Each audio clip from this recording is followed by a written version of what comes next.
नमस्कार दोस्तों स्वागत है आपका वर्मा लर्निंग पॉइंट चैनल में। और इस चैनल पर आप देख रहे हैं जीके से संबंधित बहुत ही महत्वपूर्ण क्वेश्चन सीरीज। जो एसएससी से संबंधित जितने भी कंपटीशंस हैं उन सभी से ये क्वेश्चंस लिए गए हैं, ताकि एसएससी का कोई भी एग्जाम्स आपसे छूटने ना पाए। और विशेष रूप से एसएससी सीजीएल और एसएससी सीएचसीएल से एसएससीएल से लिए गए हैं ये। तो चलिए बगैर देरी के हुए शुरू करते हैं। देखिए क्वेश्चन नंबर 1, मैकाल पर्वतमाला किस राज्य में स्थित है? मैकाल पर्वतमाला किस राज्य में स्थित है? ये एसएससी सेक्शन ऑफिसर ऑडिट 2008 में ये क्वेश्चन आया है। तो ऑप्शन ए है Uttar Pradesh, option B Rajasthan, option C Bihar, option D Chhattisgarh. तो इसका करेक्ट आंसर है option D. Option D part correct answer है छत्तीसगढ़। मैकाल पर्वतमाला छत्तीसगढ़ राज्य में स्थित है। और डिटेल जान लेते हैं इसके बारे में। मैकाल पर्वतमाला छत्तीसगढ़ में स्थित है और इस पर्वत का जो सर्वोच्च शिखर है अमरकंटक वो 1036 मीटर है। सोन व नर्मदा नदियों का उद्गम यहीं से होता है। सोन और नर्मदा जो नदियां हैं उनका उद्गम भी यहीं से होता है। और मैकाल से पूर्व की ओर जाने पर, मैकाल से यदि पूर्व की तरफ जाएंगे तो छोटा नागपुर व राजमहल की पहाड़ियां भी मिलती हैं। बैगा व गौड़ जनजातियों का निवास स्थान भी यही है। बैगा व गौड़ जनजातियों का निवास स्थान भी यही है। और एचान कमार वन्य जीव अभ्यारण्य तथा मेलघाट टाइगर रिजर्व भी यहीं स्थित है। एचान कमार वन्य जीव अभ्यारण्य और मेलघाट टाइगर रिजर्व भी यहीं स्थित है। मैकाले पर्वतमाला के मध्य प्रदेश के इलाके में, मैकाले पर्वतमाला के मध्य प्रदेश के इलाके में कान्हा राष्ट्रीय पार्क की स्थापना की गई है।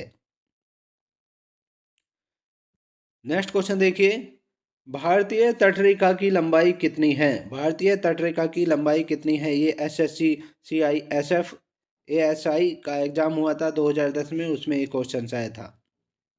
Option A 4900 kilometre, option B 5700 kilometre, option C 7500 kilometre, option D 8300 kilometre. तो इसका करेक्ट आंसर है option C 7500 kilometre. Option C correct answer है 7500 किलोमीटर है। भारत के मुख्य स्थल खंड के सारे भारत की समुद्री सीमा की लंबाई 6100 किलोमीटर पाई जाती है, जो अंडमान निकोबार और लक्षद्वीप की तटरेखा को समाहित करने पर 7516 किलोमीटर लंबी हो जाती है। नेक्स्ट क्वेश्चन देखिए, नल्ला मल्ला पहाड़ियाँ किस राज्य में स्थित है? नल्ला मल्ला पहाड़ियाँ किस राज्य में स्थित है? ये एसएससी सेक्शन ऑफिसर ऑडिट 2008 में क्वेश्चन आया है। ऑप्शन ए ओडिशा में, ऑप्शन बी मेघालय में, ऑप्शन सी आंध्र प्रदेश में, ऑप्शन डी गुजरात में। तो नल्ला मल्ला की जो पहाड़ियाँ स्थित है वो ऑप्शन सी करेक्ट आंसर है, आंध्र प्रदेश में स्थित हैं। आंध्र प्रदेश राज्य में ये स्थित हैं। और डिटेल जान लेते हैं इसके बारे में। नल्ला मल्ला पहाड़ियाँ आंध्र प्रदेश के कुर्नूल, एक तो कुर्नूल और गुंटूर, प्रकाशम, कडप्पा और चित्तूर जिलों में विस्तृत है ये नल्ला मल्ला की पहाड़ियाँ। और तेलंगाना के महबूब नगर, नलगोंडा जिलों में फैला है ये। तेलंगाना के भी महबूब नगर और नलगोंडा जिलों में ये फैला हुआ है। और नल्ला मल्ला पश्चिमी पहाड़ियाँ पश्चिमी घाट की नीलगिरी पहाड़ियों का पूर्वी विस्तार है। नल्ला मल्ला जो पहाड़ियाँ हैं ये पश्चिमी घाट की नीलगिरी पहाड़ियों का पूर्वी विस्तार है, जो कोरोमंडल तट के सहारे 430 किलोमीटर की लंबाई में उत्तर से दक्षिण तक फैला है। उत्तर से दक्षिण तक ये कोरोमंडल तट के सहारे 430 किलोमीटर की लंबाई में उत्तर से दक्षिण तक फैला हुआ है ये। नेक्स्ट क्वेश्चन देखिए, भारत में छत्रक शैल कहाँ पाए जाते हैं? भारत में छत्रक शैल कहाँ पाए जाते हैं? ये एसएससी सीआईएसएफ एएसआई का एग्जाम हुआ था 2010 में, उसमें ये क्वेश्चन आया था। ऑप्शन ए पूर्वी घाट में, ऑप्शन बी पश्चिमी घाट में, ऑप्शन सी थार मरुस्थल में, ऑप्शन डी सतपुड़ा पर्वतमाला में। तो ये करेक्ट आंसर है ऑप्शन सी थार मरुस्थल में। ऑप्शन सी करेक्ट आंसर है, थार मरुस्थल में ये पाए जाते हैं। और डिटेल देख लेते हैं इसके बारे में। भारत में छत्रक शैल थार मरुस्थल में पाए जाते हैं। और थार मरुस्थल भारत के राजस्थान में है, कुछ हरियाणा में है, पंजाब में है और गुजरात में भी फैला हुआ है ये थार मरुस्थल, जिसका सबसे अधिक भाग जो है राजस्थान में है। और यहाँ कैक्टस नागफनी प्रमुख रूप से उगती है। यह अरावली पहाड़ियों से लेकर कच्छ के रण तक फैला है। और लूनी यहाँ की प्रमुख नदी है जो कच्छ के रेगिस्तान में खो जाती है। लूनी यहाँ की प्रमुख नदी है। और मरुस्थलीकरण को रोकने के लिए जोजोबा के पौधे लगाए जा रहे हैं। जोजोबा नामक एक पौधा होता है, उसके पौधे मरुस्थलीकरण को रोकने के लिए लगाए जा रहे हैं थार मरुस्थल के अंदर। नेक्स्ट क्वेश्चन देखिए, उत्खात भूमि स्थलाकृति कहाँ की विशेषता है? उत्खात भूमि स्थलाकृति कहाँ की विशेषता है? ये एसएससी सीजीएल 2010 में ये क्वेश्चन आया है। ऑप्शन ए चंबल घाटी की, ऑप्शन बी तटीय क्षेत्र की, ऑप्शन सी सुंदरबन डेल्टा की, ऑप्शन डी कच्छ की खाड़ी की। तो इसका करेक्ट आंसर है चंबल की घाटी की। ए पार्ट करेक्ट आंसर है। चंबल घाटी की स्थलाकृति विशेषता है ये उत्खात भूमि स्थलाकृति चंबल घाटी की विशेषता है। और आपको डिटेल बता दें कि उत्खात भूमि स्थलाकृति चंबल घाटी की विशेषता है। वस्तुतः उत्खात भूमि ऐसी भूमि है जहाँ की स्थलाकृति नदी सरिताओं के कटाव के कारण उबड़ खाबड़ हो जाती है। जो नदी और सरिताएं होती हैं उनके कारण, कटाव के कारण उबड़ खाबड़ हो जाती है। ऐसी भूमि को बीहड़ कहा जाता है। बीहड़ ऐसी भूमि को कहा जाता है। और उत्तर प्रदेश के इटावा, मैनपुरी जिलों तथा मध्य प्रदेश के कुछ जिलों में चंबल नदी के किनारे बीहड़ पाया जाता है। उत्तर प्रदेश के इटावा, मैनपुरी जिलों तथा मध्य प्रदेश के कुछ जिलों में चंबल नदी के किनारे बीहड़ पाया जाता है। नेक्स्ट क्वेश्चन देखिए, द्वीप एक द्वीप है। एसएससी सीजीएल टायर फर्स्ट 2001 में ये क्वेश्चन आया है। द्वीप एक द्वीप है। ऑप्शन ए दमन से हटकर, ऑप्शन बी गोवा से हटकर, ऑप्शन सी गुजरात से हटकर, ऑप्शन डी महाराष्ट्र से हटकर। तो इसका करेक्ट आंसर है ये गुजरात से हटकर। गुजरात से, सी पार्ट करेक्ट आंसर है। गुजरात से हटकर द्वीप एक द्वीप है। और डिटेल देख लेते हैं इसके बारे में। भौगोलिक दृष्टि से दीव कठियावाड़ प्रायद्वीप के दक्षिण सिरे पर स्थित एक छोटा सा द्वीप है। यह खंबात की खाड़ी में वेरावल पत्तन के निकट है। यह खंबात की खाड़ी में है और वेरावल पत्तन के ये निकट है।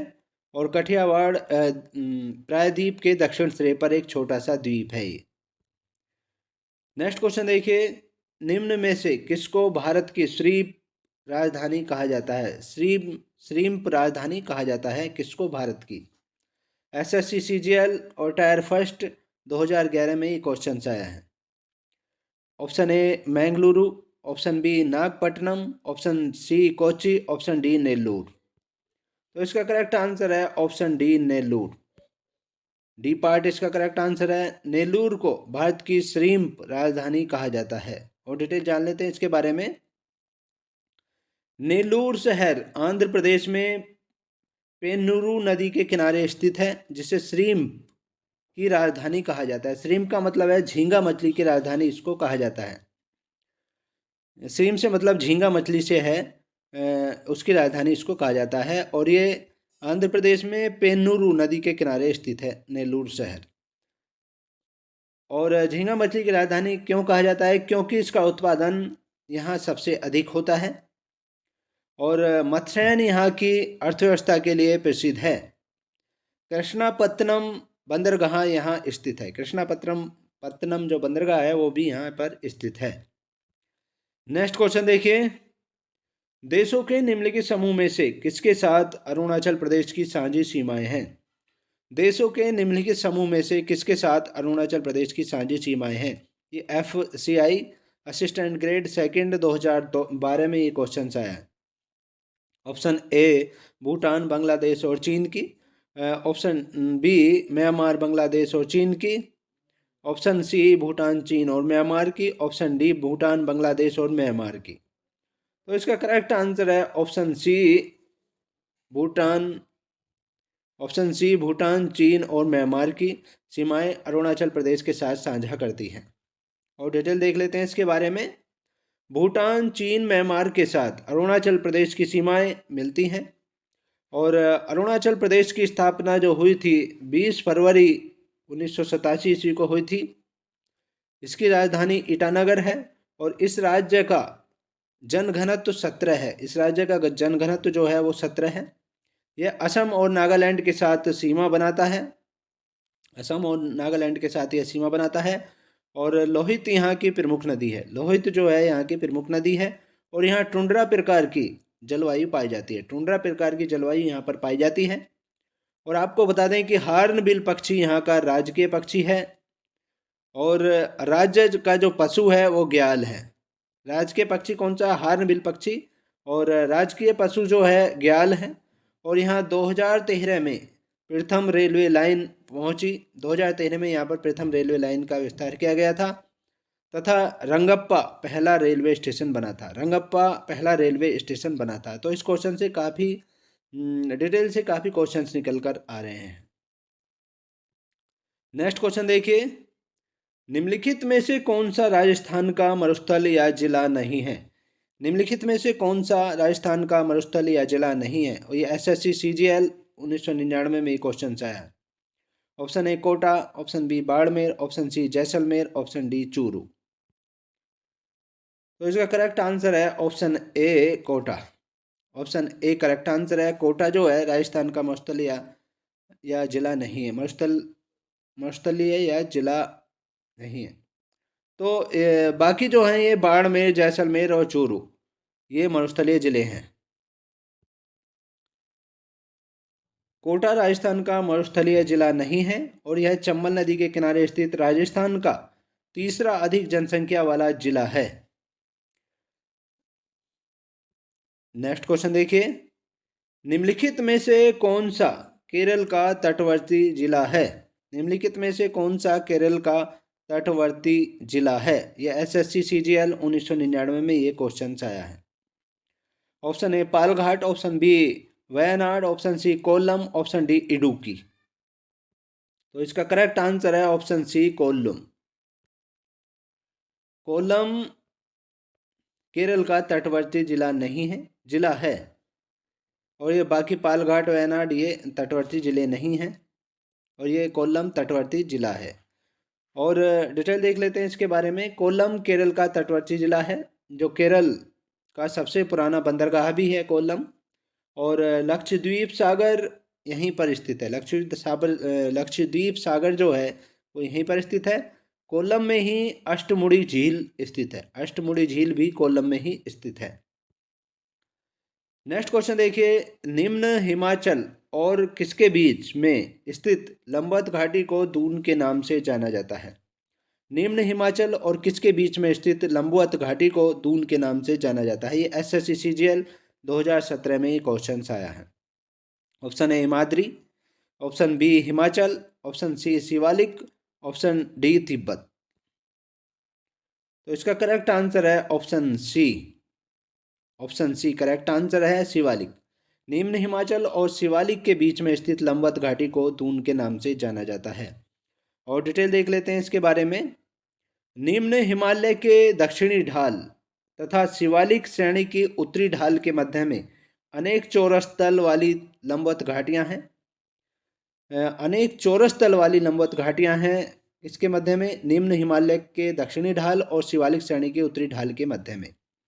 और कोणधारी वन है तथा छोटे छोटे घास के मैदान पाए जाते हैं, जिन्हें पश्चिम में दून कहा जाता है। पश्चिम में इन्हें दून कहा जाता है और पूर्व में द्वार कहा जाता है तथा उत्तराखंड में वुग्याल या प्यार के नाम से जाना जाता है इन्हें। तो इन्हें अलग अलग नाम से पुकारा जाता है। पश्चिम में इन्हें दून के नाम से जाना जाता है, पूर्व में द्वार के नाम से तथा उत्तराखंड में वुग्याल या प्यार के नाम से इन्हें जाना जाता है। नेक्स्ट क्वेश्चन देखिए, छोटा नागपुर पठार क्षेत्र में देखे जाने वाला पैटर्स धब्बा क्या है? छोटा नागपुर पठार क्षेत्र में देखे जाने वाला पैटर्स या धब्बा क्या है? ये एसएससी सीजीएल 2000 में ये क्वेश्चन आया है। ऑप्शन ए लैटराइट निक्षेप, ऑप्शन बी बंद, ऑप्शन सी अयोग्य भूमि, ऑप्शन डी खारी लक्षण। तो इसका करेक्ट आंसर है ऑप्शन ए लैटेराइट निक्षेप। ऑप्शन ए करेक्ट आंसर है लैटेराइट निक्षेप छोटा नागपुर पठार क्षेत्र में देखा जाने वाला पैटर्स धब्बा है। तो और डिटेल बता देते हैं इसके बारे में। छोटा नागपुर क्षेत्र में देखे जाने वाला पाट क्षेत्र अपक्षय के कारण लैटेराइट और बॉक्साइट के निक्षेप में परिवर्तित हो गए हैं। पाट असमान भूमि वाला क्षेत्र है जिसमें लैटेराइट और बॉक्साइट के निक्षेप पाए जाते हैं। पाट जो है ये पाट क्षेत्र छोटा नागपुर क्षेत्र में ये असमान भूमि वाला क्षेत्र है जिसमें लैटेराइट और बॉक्साइट के निक्षेप पाए जाते हैं। नेक्स्ट क्वेश्चन देखिए, किसके बाद हिमालय दक्षिण की ओर एक तीखा मोड़ बनाते हुए भारत की पूर्वी सीमा के साथ फैल जाता है? किसके बाद जो है हिमालय दक्षिण की ओर एक तीखा मोड़ बनाते हुए भारत की पूर्वी सीमा के साथ फैल जाता है? यह एसएससी सीजीएल 2017 और 2012 में 2 बार क्वेश्चन आया है। ऑप्शन ए जोजिला दर्रा, ऑप्शन बी दिहाग महाखंड, ऑप्शन सी भूटान सीमा, ऑप्शन डी नेपाल सीमा। तो इसका करेक्ट आंसर है ऑप्शन डी दिहांग महाखंड। ऑप्शन बी दिहांग महाखंड के बाद हिमालय दक्षिण की ओर एक तीखा मोड़ बनाते हुए भारत की पूर्वी सीमा के साथ फैल जाता है। ऑप्शन बी करेक्ट आंसर है। और आपको बता दें कि दिहांग महाखंड के बाद हिमालय दक्षिण की ओर एक तीखा मोड़ बनाते हुए भारत की पूर्वी सीमा के साथ फैल जाता है। ये डिटेल दोबारा से बता दी आपको। नेक्स्ट क्वेश्चन देखिए, दियागो गार्सिया द्वीप किस महासागर में है? दियागो गार्सिया द्वीप किस महासागर में है? ये एसएससी सीजीएल 2001 में ये क्वेश्चन आया। ऑप्शन ए प्रशांत महासागर में, ऑप्शन बी हिंद महासागर में, ऑप्शन सी अंधिया अटलांटिक महासागर में, ऑप्शन डी उत्तरी ध्रुव में। तो इसका करेक्ट आंसर है ऑप्शन बी हिंद महासागर में। ऑप्शन बी करेक्ट आंसर है हिंद महासागर में। दियागो गार्सिया द्वीप हिंद महासागर में स्थित है। और डिटेल जान लेते हैं इसके बारे में। दियागो गार्सिया हिंद महासागर में स्थित एक एटोल द्वीप है और यह मध्य हिंद महासागर के उस स्थान में है, मध्य हिंद महासागर के उस स्थान में है जहाँ से विषुवत रेखा गुजरती है। यहाँ से इस विषुवत रेखा भी गुजरती है और यह 60 छोटे छोटे द्वीपों का समूह है, यानी 60 छोटे छोटे द्वीप हैं उनसे मिलकर ये बना है, जिस पर ब्रिटेन का अधिकार है। हाँ, जिस पर ब्रिटेन का अधिकार है आज भी। और इसके आधे भाग को ब्रिटेन ने यूएसए को लीज पर दे रखा है। इसके आधे भाग को ब्रिटेन ने यूएसए को, संयुक्त राज्य अमेरिका को लीज पर दे रखा है। और डियागो गार्सिया द्वीप 1790 के दशक में फ्रांस द्वारा बसाया गया था। यह डियागो गार्सिया द्वीप जो बताया गया था 1790 के दशक में फ्रांस द्वारा बसाया गया था और यह मॉरिशस और सेशल्स द्वीपीय देशों के पास स्थित है। यह मॉरिशस और सेशल्स द्वीपीय देश हैं, उनके पास ये स्थित है। नेक्स्ट क्वेश्चन देखिए, बाली का सफर, बाली यात्रा भारत के निम्नलिखित में से किस राज्य में मनाया जाता है? बाली का सफर, बाली यात्रा भारत के निम्नलिखित में से किस राज्य में मनाया जाता है? ये एसएससी जीडी 2010 में क्वेश्चन आया। ऑप्शन ए केरल में, ऑप्शन बी तमिलनाडु में, ऑप्शन सी ओडिशा में, ऑप्शन डी राजस्थान में। तो इसका करेक्ट आंसर है ऑप्शन सी ओडिशा में। ऑप्शन सी करेक्ट आंसर है, ओडिशा में ये बाली यात्रा या बाली का सफर मनाया जाता है। और डिटेल जान लेते हैं इसके बारे में। बाली का सफर या बाली यात्रा महानदी तट के समीप कटक ओडिशा में प्रत्येक वर्ष कार्तिक पूर्णिमा को मनाया जाने वाला एक त्यौहार है। तो ये महानदी के समीप कटक में ओडिशा में है और प्रत्येक वर्ष मनाया जाता है। कार्तिक पूर्णिमा को ये मनाया जाने वाला त्यौहार है। यह त्यौहार उस दिन की स्मृति में मनाया जाता है जब प्राचीन काल में ओडिशा के नाविक बाली, जावा, सुमात्रा, बोर्नियो और श्रीलंका आदि सुदूर प्रदेशों की यात्रा के लिए प्रस्थान करते थे।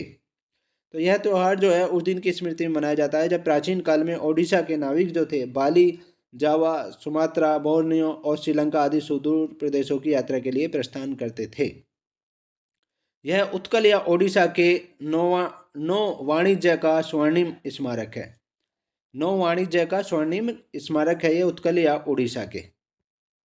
नेक्स्ट क्वेश्चन देखिए, बुमचू किस भारतीय राज्य में मनाया जाने वाला एक अनूठा सांस्कृतिक त्यौहार है? बुमचू किस भारतीय राज्य में मनाया जाने वाला एक अनूठा सांस्कृतिक त्यौहार है? ये एसएससी सीजीएल CHSL 2019 में ये क्वेश्चन आया है। ऑप्शन ए असम में, ऑप्शन बी पश्चिम बंगाल में, ऑप्शन सी ओडिशा में, ऑप्शन डी सिक्किम में। तो इसका करेक्ट आंसर है ऑप्शन डी सिक्किम में। ऑप्शन डी सिक्किम में। बुमचू सिक्किम राज्य में मनाया जाने वाला एक अनूठा सांस्कृतिक त्यौहार है। और डिटेल जान लेते हैं इसके बारे में। बुमचू सिक्किम राज्य में मनाया जाने वाला एक अनूठा सांस्कृतिक त्यौहार है और बुमचू त्यौहार बौद्ध धर्म को मानने वाले लोगों द्वारा मनाया जाता है। हाँ, ये खासियत है इस त्यौहार की कि ये बौद्ध धर्म को मानने वाले लोगों द्वारा ये मनाया जाता है सिक्किम में। नेक्स्ट क्वेश्चन देखिए, निम्नलिखित में से किस नेता ने इंडिया होम रूल सोसाइटी का गठन किया था? निम्नलिखित में से किस नेता ने इंडिया होम रूल सोसाइटी का गठन किया था? ये एसएससी CHSL 2018 में ये क्वेश्चन आया है। Option A Shyam ji Krishna Varma, option B Annie Besant, option C Lala Hardayal, option D Bal Gangadhar Tilak. तो इसका ऑप्शन ए करेक्ट आंसर है। ऑप्शन ए करेक्ट आंसर है, श्याम जी कृष्ण वर्मा ने इंडिया होम रूल सोसाइटी का गठन किया था। और डिटेल जान लेते हैं इसके बारे में। इंडिया होम रूल सोसाइटी 1905 में लंदन में स्थापित एक भारतीय संगठन था। ये इसकी स्थापना 1905 में हुई थी और ये लंदन में स्थापना हुई थी इसकी, और ये भारतीय संगठन था जिसने ब्रिटिश भारत में स्वशासन के कारणों को बढ़ावा देने की मांग की थी। स्वशासन के कारणों को बढ़ावा देने की मांग की थी इसने, और इस संगठन की स्थापना श्याम जी कृष्ण वर्मा ने की थी। उस समय ब्रिटेन में कई प्रमुख भारतीय राष्ट्रवादियों के साथ उन्होंने मिलकर इसकी स्थापना की। उस समय ब्रिटेन में कई प्रमुख भारतीय राष्ट्रवादियों के साथ उन्होंने मिलकर इसकी स्थापना की थी। नेक्स्ट क्वेश्चन देखिए, निम्नलिखित में से कौन बंगाल का अंतिम गवर्नर जनरल था? निम्नलिखित में से कौन बंगाल का अंतिम गवर्नर जनरल था? यह एसएससी CHSL 2018 में क्वेश्चन आया है। देखिए, option A William Bentinck, option B Warren Hastings, option C Lord Canning, option D इनमें से कोई नहीं। तो इसका करेक्ट आंसर है option A William Bentinck. Option A correct answer है, विलियम बेंटिक बंगाल का अंतिम गवर्नर जनरल था। और डिटेल जान लेते हैं इसके बारे में। बंगाल का अंतिम governor general Lord William Bentinck था, जिसका कार्यकाल 1828 से 1835 तक था। और बेंटिक भारत के प्रथम गवर्नर जनरल भी रहे। ये भारत के प्रथम गवर्नर जनरल भी रहे और बंगाल के अंतिम गवर्नर जनरल भी थे। और आपको बता दें कि 1829 में राजा राम मोहन राय की सहायता से विलियम बेंटिक ने सती प्रथा को समाप्त किया था। 1829 में राजा राम मोहन राय की सहायता से विलियम बेंटिक ने सती प्रथा को समाप्त किया था। और जो पहला गवर्नर जनरल है वो वारेन हेस्टिंग्स था। पहला गवर्नर जनरल वारेन हेस्टिंग्स था। नेक्स्ट क्वेश्चन देखिए, निम्नलिखित में से किसे महाभियोग की प्रक्रिया द्वारा हटाया जा सकता है? निम्नलिखित में से किसे महाभियोग की प्रक्रिया द्वारा हटाया जा सकता है? ये एसएससी CHSL 2020 में ये क्वेश्चन आया है, अभी 1-2 साल पहले ही। ऑप्शन देखिए, भारत के राज्यपाल को, ऑप्शन बी भारत के मुख्यमंत्री को, ऑप्शन सी भारत के प्रधानमंत्री को, ऑप्शन डी भारत के राष्ट्रपति को। तो इसका करेक्ट आंसर है option D. Option D correct answer है, भारत के राष्ट्रपति को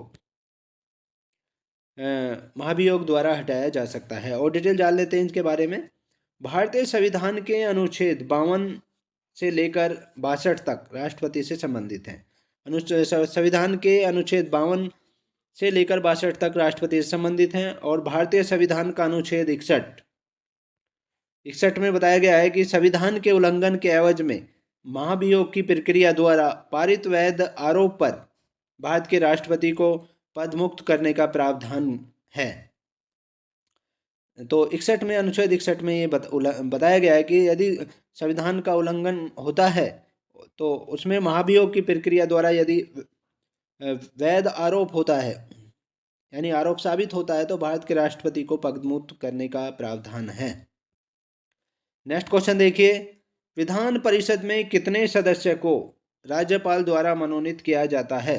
विधान परिषद में कितने सदस्य को राज्यपाल द्वारा मनोनीत किया जाता है? ऑप्शन, ये एसएससी CGL 2015 में ये क्वेश्चन आया।